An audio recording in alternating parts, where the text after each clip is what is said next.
So let's just jump right in. What happens when a person survives something like a stroke, but their biggest, most painful symptoms are, well, completely invisible?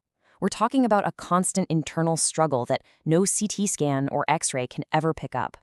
In this explainer, we're going to look at how some amazing new technology is bridging that exact gap, the gap between what a person feels and what a doctor can actually see. Just let that sentence sink in for a moment. It really gets to the heart of the problem, doesn't it? This isn't about what's happening on the outside. It's about a hidden, relentless effort. I mean, can you imagine feeling like you're running a marathon 24/7, even when you're lying perfectly still? This is our starting point. All right, so to really get the solution, first you've got to understand the problem. You have to understand this invisible war that's going on inside the body. And it's basically being fought on three main fronts, three very distinct feelings that traditional medicine has a really hard time measuring. Okay, first up, there's this sensation of a violent internal pulling. One person described it as feeling like a constant tug of war happening inside their own body. Now, this isn't just a vague feeling, it actually has a name: central pain syndrome. Basically, it's a neurological condition where the brain's signals get all scrambled and start sending these chaotic pain messages, even though there's no actual injury. Next, there's this feeling of instability, like you're not properly connected to the floor. Every single step feels shaky and uncertain, almost like you're trying to walk on a moving boat. And you can imagine, that makes just walking across a room a massive, conscious effort, which just adds to that feeling of being completely exhausted all the time. And the third front in this war is a constant internal vibration, a kind of shakiness. A good way to think of it is like static or noise inside the arm that messes with any kind of smooth, controlled movement. So when you try to do something simple, like reach for a glass of water, this internal tremor makes the movement all jagged and inefficient. It turns the simplest tasks into these huge, frustrating challenges. You put all of that together, and it adds up to this concept called physiological negotiation. It sounds a little academic, but it's the perfect term. It basically means your body is burning energy nonstop just to manage all these invisible battles. And that is exactly how someone ends up feeling like they're constantly jogging, even when they're sitting down. So this brings us to the big mystery, right? A patient goes to the hospital. They describe this violent internal tug of war. The doctors, of course, run all the standard tests, the CT scans, the X-rays, the ultrasounds, and everything comes back totally clear. So the question is, how on earth do you treat a problem you can't even see? Well, the answer is you bring in a whole new team. You bring in the digital detectives. We're moving into the next part of our story now, where technology isn't just about treatment. First, it has to act as a detective to finally make all those invisible signals visible to the human eye. And these are our detectives. You'll find them in really advanced rehabilitation centers like Singapore General Hospital, RRIS, and Stroke Support Station. Each one of these machines is designed to listen to a different, subtle signal from the body. We're talking about everything from these almost cyborg-like exoskeletons to super-sensitive force plates in the floor that can measure every tiny little detail of how you walk. Believe me, these machines are a total game changer. Okay, so this right here, this is the real aha moment. This is what we call the diagnostic bridge. It's where we take all those personal, subjective feelings, the pain, the instability, and we translate them into cold, hard, objective data that a doctor can actually look at and use.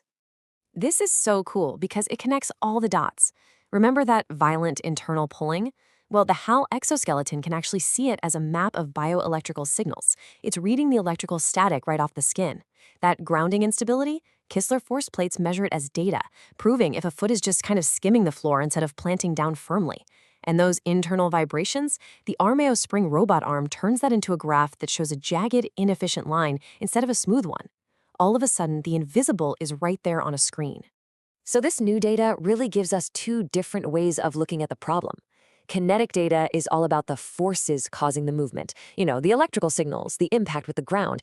It's the why. Then you have kinematic data, which measures the movement itself, the angle of a joint, how smooth the motion is. That's the what. And when you put them together, you get this complete, high-definition picture of what the body is secretly struggling with. Okay, so here's the crucial part. Once you can finally see the problem with this kind of clarity, you can start to design a much, much smarter way to fix it. We're moving from just diagnosing the problem to taking real, data-driven action. So let's circle back to that really difficult problem we talked about. For this person, the simple act of walking triggers pain and just burns through an incredible amount of energy. So it's a catch-22, right? How can you possibly do rehabilitation therapy when the therapy itself is causing so much pain? The answer, amazingly, starts with this number, 20%. What if you could walk, but at only 20% of your normal body weight? Well, that's exactly what the Alter-G anti-gravity treadmill, which uses technology inspired by NASA, by the way, makes possible. And this just shows you what a massive difference that makes. At 100% body weight, the load of gravity triggers the pain, so you can only do short, exhausting sessions. But when you start unweighting the patient, you can literally dial it in to find the exact point where the pain just stops. This means they can do longer, pain-free therapy, which is absolutely essential for helping the brain to heal and rewire itself. So let's look at what a recovery timeline could look like. And the great thing is, the benefits aren't years away. Step 1 is immediate. In a single session, markerless motion capture can build a digital skeleton and instantly show where the body's movements are distorted. Step 2 is short-term relief, where unweighting tech helps manage pain during the actual therapy. And Step 3, that's the long game, using robots to do thousands and thousands of repetitions to retrain the brain for long-term recovery. But, we have to be clear about something. This isn't just about cool machines and spreadsheets full of data. Can you imagine being in agony for months or even years and being told that your scans are clear? This technology provides something that might be even more powerful than therapy. It provides validation. It's objective proof that says, yes, your pain is real. Your struggle is real. And really, this is what it all comes down to. The goal isn't for machines to replace doctors. It's about creating a true partnership. The patient is the world's leading expert on their own lived experience, their lived data. The clinician is the expert on the science and the objective data. When you bring those two experts together and give them a common language, that's when you can create a truly powerful new path to recovery. And that leaves us with one last big question to think about. This story has been about stroke recovery, but the implications here are so much bigger. Think about chronic pain, fibromyalgia, even mental health. So many conditions involve an internal battle that is completely invisible to the outside world.